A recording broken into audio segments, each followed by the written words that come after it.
একটি ওয়েবসাইট নিয়ে কাজ করতে হলে প্রথমে আপনাকে সার্ভার ব্যবহার করতে হবে। সার্ভার প্রধানত দুই ধরনের, একটি হচ্ছে লাইভ সার্ভার, একটি হচ্ছে লোকাল সার্ভার। প্রথমে লাইভ সার্ভার নিয়ে কথা বলি। আপনারা জানেন ডোমেন হোস্টিং পারচেজ করে একটি ওয়েবসাইট তৈরি করতে হয়। ডোমেন হোস্টিং পারচেজ করে যে ওয়েবসাইট তৈরি করা হয় তা পৃথিবীর যে কোনো দেশ থেকে যে কোনো জায়গা থেকে আপনি ব্রাউজ করতে পারবেন। এটাকেই বলে লাইভ সার্ভার। দ্বিতীয়ত আসি লোকাল সার্ভারে। আপনারা যেহেতু ওয়ার্ডপ্রেস ওয়েবসাইট ডিজাইন নিয়ে কাজ শিখতে যাচ্ছেন, তাই ডোমেন হোস্টিং ইনিশিয়ালি পারচেজ করার কোনো দরকার নেই। লাইভ সার্ভারের পরিবর্তে আমরা লোকাল সার্ভার ব্যবহার করব শুধুমাত্র কাজ শেখার জন্য, প্র্যাকটিস পারপাজে। লোকাল সার্ভার হলো আমরা আপনার কম্পিউটার অথবা ল্যাপটপকেই সার্ভার হিসেবে ব্যবহার করব। এখানে আমরা XAMPP নামের একটি সফটওয়্যার ব্যবহার করব।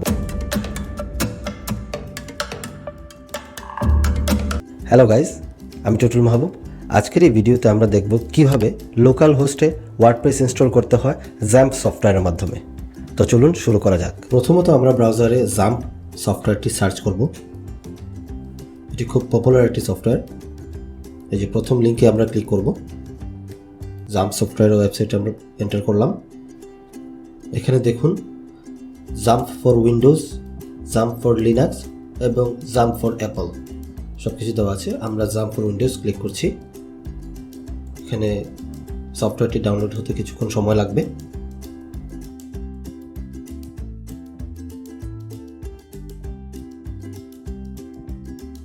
আমাদের সফটওয়্যারটি ডাউনলোড হয়ে গেছে, আমরা এখন সেটা ইনস্টল করব। এখানে একটা ওয়ার্নিং আসতে পারে, তো নো প্রবলেম, ওকে প্রেস করে আমরা নেক্সটে চলে যাব।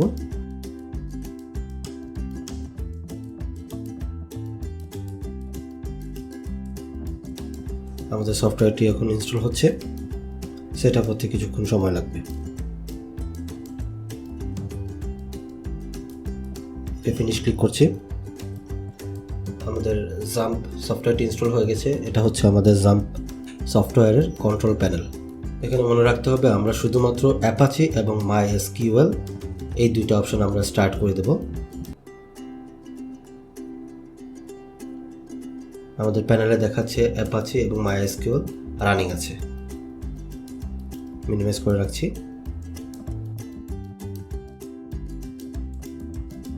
এখন আমরা আমাদের কম্পিউটারের সি ড্রাইভে যাব। এখানে XAMPP নামক একটি ফোল্ডার তৈরি হয়ে আছে। XAMPP ফোল্ডারে যাচ্ছি। XAMPP ফোল্ডারের ভিতরে একটি ফোল্ডার ক্রিয়েট হয়েছে যেটার নাম হচ্ছে htdocs। htdocs ফোল্ডারটি ওপেন করছি। এই htdocs-এর ভেতরেই আমাদের ফোল্ডার করে করে ওয়ার্ডপ্রেস সেট আপ করতে হবে। এখন এখানে একটি ফোল্ডার ক্রিয়েট করছি। সাপোজ ওয়েব ডেভেলপমেন্ট নামে একটি ফোল্ডার তৈরি করছি।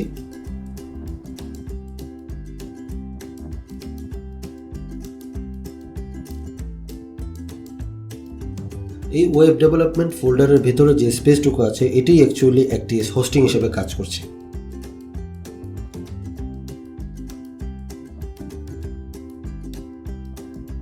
এই ফোল্ডারের ভেতরেই আমরা ওয়ার্ডপ্রেস ইনস্টল করব।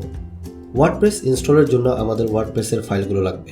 ওয়ার্ডপ্রেসের ফাইল আমরা ডাউনলোড করে নিয়ে আসবো wordpress.org ওয়েবসাইট থেকে। এখন আমরা wordpress.org ওয়েবসাইটটি ভিজিট করছি। ডান দিকে কোনায় গেট ওয়ার্ডপ্রেস ক্লিক করছি। নিচের দিকে স্ক্রল করলে দেখা যাবে যে ওয়ার্ডপ্রেসের যে ডাউনলোডেবল ফাইলটি আছে। ডাউনলোড ওয়ার্ডপ্রেস বাটনে ক্লিক করছি।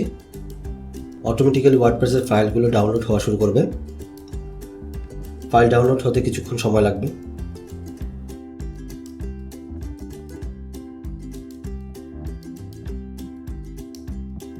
আমাদের ওয়ার্ডপ্রেসের ফাইলগুলো ডাউনলোড হয়ে গেছে। এই ফাইলটি ডাউনলোড হবে জিপ ফরম্যাটে। আমাদের আনজিপ করে নিতে হবে।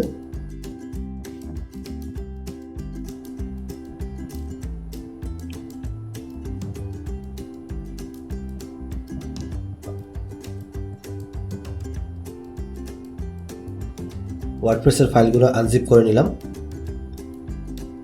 আনজিপ করার পর ফোল্ডারের ভিতরের সব ফাইল আমাদের ব্যবহার করতে হবে।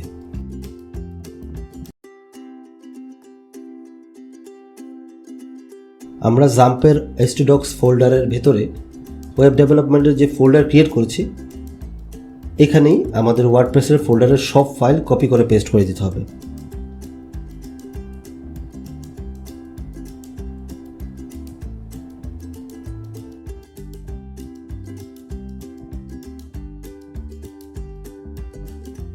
সব ফাইল পেস্ট হয়ে গেছে। এখন আমাদের লোকাল সার্ভারের অ্যাড্রেস হচ্ছে localhost/web development। এটা ব্রাউজ করলে ওয়ার্ডপ্রেস সেটআপ পেজে চলে আসবে। প্রথমে ল্যাঙ্গুয়েজ চুজ করে নিচ্ছি। তারপর ওয়ার্ডপ্রেস সেটআপের জন্য আমাদের এই ইনফোগুলো জানতে হবে, যেমন database name, database user name, database password, database host এবং টেবল প্রিফিক্স। এগুলো আমরা কোথায় পাবো? আমরা ব্রাউজারে টাইপ করছি লোকাল হোস্ট। একেবারে ডান দিকের কোনায় PHP মাই অ্যাডমিনে ক্লিক করছি। উপর থেকে বাম দিকে ডাটাবেসে ক্লিক করছি। এখানে আমাদের একটা ডাটাবেস তৈরি করতে হবে। সাপোজ আমরা ডাটাবেসের নাম দিচ্ছি ওয়ার্ডপ্রেস। আমরা এখন যে ইনফরমেশনগুলো ক্রিয়েট করব সেগুলো খুব সাবধানে সেভ করে রাখতে হবে, কারণ পরবর্তীতে আমাদের এই ইনফরমেশনগুলো কাজে লাগবে।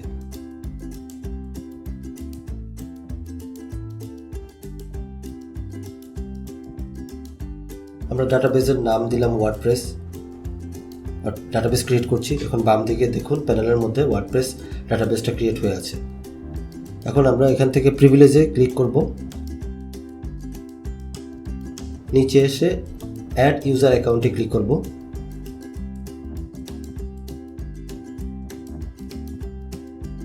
এখানে যে কোনো একটি ইউজার অ্যাকাউন্ট নাম দিতে হবে, যেমন আমি দিলাম টুটুল মাহবুব। এটাও সেভ করে রাখছি। ডাটাবেস ইউজার নেম টুটুল মাহবুব।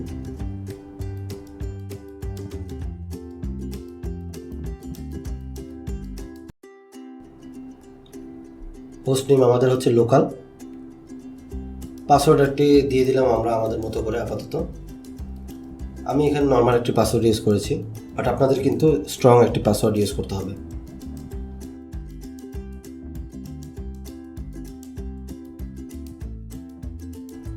এখানে চেক অলে ক্লিক করে বাম দিকে কোনায় গোতে ক্লিক করব আমরা।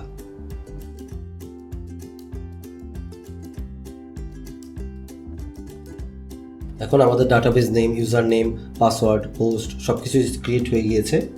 এগুলো আমরা সেভ করে রেখেছি। এখন আমাদের এই ইনফরমেশনগুলো কাজে লাগবে। লেটস গোতে ক্লিক করছি। ডাটাবেস নেম এগুলো আমরা সব সেভ করে রেখেছি। আমরা আস্তে আস্তে এগুলো এন্টার করছি। এগুলো আমরা একটা একটা করে এন্টার করছি। Database name, user name, password, local host, submit করলাম। ওকে, রান দ্য ইনস্টলেশন, মানে আমাদের ইনস্টলেশনের কাজ হয়ে যাচ্ছে। এখন একটা সাইট টাইটেল দিতে হবে আমাদের। ইউজার নেম টুটুল মাহবুব।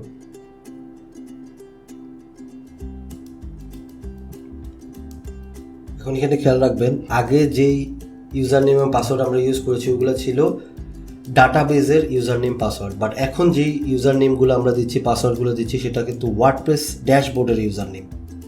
ওকে, সো দুইটা মিলে কনফিউশন তৈরি করে ফেলবেন না, দুইটা আলাদা জিনিস। একটা ডাটাবেসের জন্য যেটা আমরা PHP মাই অ্যাডমিন লোকাল হোস্টে তৈরি করেছি, আর এখন যেটা তৈরি করছি সেটা হচ্ছে ওয়ার্ডপ্রেস ড্যাশবোর্ডে যাওয়ার জন্য আমাদের ইউজার নেম এবং পাসওয়ার্ড। তো আমরা ইউজার নেম দিলাম টুটুল মাহবুব, পাসওয়ার্ড দিলাম একটা সিম্পল পাসওয়ার্ড। এই দুইটা ইনফো আমরা সেভ করে রাখছি, পরবর্তীতে লগ ইনের সময় কাজে লাগবে। কনফার্ম করে দিচ্ছি পাসওয়ার্ড। একটি অ্যাডমিন ইমেল দিতে হবে আমাদের। তারপর আমরা ইনস্টলে ক্লিক করছি। ওকে, সাকসেস, আমাদের ওয়ার্ডপ্রেস ইনস্টল হয়ে গিয়েছে। এখন আমরা লগ ইন করবো। এই যে আমরা ওয়ার্ডপ্রেসের ড্যাশবোর্ডের যে ইউজার নেম এবং পাসওয়ার্ড আমরা সেভ করে রেখেছিলাম, এই ইউজার নেম এবং পাসওয়ার্ড আমরা এখন ইউজ করবো ওয়ার্ডপ্রেস ড্যাশবোর্ডে লগ ইন করার জন্য। ইউজার নেম এবং পাসওয়ার্ড দিয়ে আমরা ড্যাশবোর্ডে লগ ইন করছি।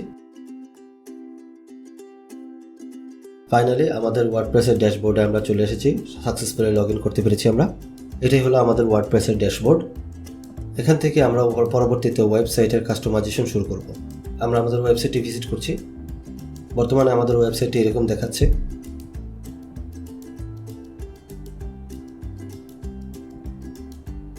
লগ আউট করছি ড্যাশবোর্ড থেকে। আমাদের লোকাল হোস্টের ওয়েবসাইটের ওয়েব অ্যাড্রেস হচ্ছে localhost/web development। বর্তমানে আমাদের ওয়েবসাইট ঠিক এরকম দেখাচ্ছে। যদি আমরা ওয়েবসাইটের ব্যাকএন্ড মানে ওয়ার্ডপ্রেসের ড্যাশবোর্ডে যেতে চাই, তাহলে আমাদেরকে টাইপ করতে হবে আমাদের ওয়েবসাইট অ্যাড্রেস, তারপরে /wp-login, তারপরে আমরা ইউজার নেম এবং পাসওয়ার্ড দিয়ে আমরা আমাদের ওয়ার্ডপ্রেসের ড্যাশবোর্ডে এন্টার করতে পারবো। এটাই আমাদের ড্যাশবোর্ড। তো এই ভিডিওতে আপনারা দেখলেন কীভাবে লোকাল হোস্ট ওয়ার্ডপ্রেস ইনস্টল করতে হয়। ভালো থাকুন, নতুন নতুন ভিডিওর জন্য সাথেই থাকুন।